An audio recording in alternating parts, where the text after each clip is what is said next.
ಬರದಿಹುದರೆಣಿಕೆಯಲ್ಲಿ ಬಂದಿಹುದ ಮರೆಯದಿರು.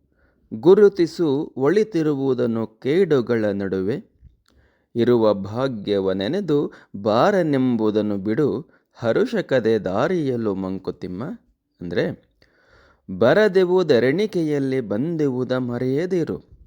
ನಿನ್ನ ಕೈಗೆ ಸಿಗದೇ ಇರುವ ಅಥವಾ ಕೈಯಲ್ಲಿ ಇರದೇ ಇರುವಂತಹ ವಸ್ತುಗಳ ಸಂಪತ್ತಿನ ಲೆಕ್ಕಾಚಾರದಲ್ಲಿ ನಿನಗೆ ದೇವರು ಕೊಟ್ಟಿರುವುದನ್ನು ಅಥವಾ ನೀನು ಸಂಪಾದಿಸುವುದನ್ನು ಮರೆಯಬೇಡ.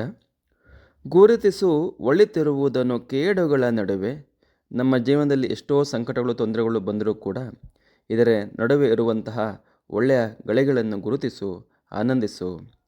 ಇರುವ ಭಾಗ್ಯವ ನೆನೆದು ಬಾರನೆಂಬುದು ಬಿಡು. ತೃಪ್ತಿಯಿಂದ ನಿನ್ನ ಬಳಿ ಇರುವುದನ್ನು ಸಂತೋಷದಿಂದ ಅನುಭವಿಸು. ಬೇಕು ಇನ್ನೂ ಬೇಕು ಎಂಬ ದುರಾಸೆಯ ಕಾರಣದಿಂದ ಇಂದಿನ ಸಂತೋಷವನ್ನು ನೀನು ಕಳೆದುಕೊಳ್ಳಬೇಡ. ಇರುವುದನ್ನು ಯಾವುದೇ ದೂರಿಲ್ಲದೆ ಅನುಭವಿಸುವ ಮನೋಭಾವವನ್ನು ನಾವು ಬೆಳೆಸಿಕೊಂಡಾಗ ಇದೇ ಮನೋಭಾವ ಸಂತೋಷದ ಜೀವನಕ್ಕೆ ರಹದಾರಿ ಎಂದು ಡಿ ವಿ ಜಿ ಹೇಳ್ತಾರೆ.